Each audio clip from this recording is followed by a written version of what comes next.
gördüğüm en çılgın şey.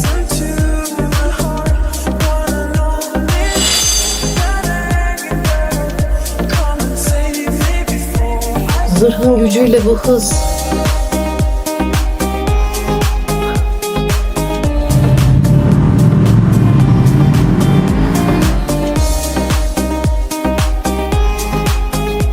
Bu bambaşka bir dünya.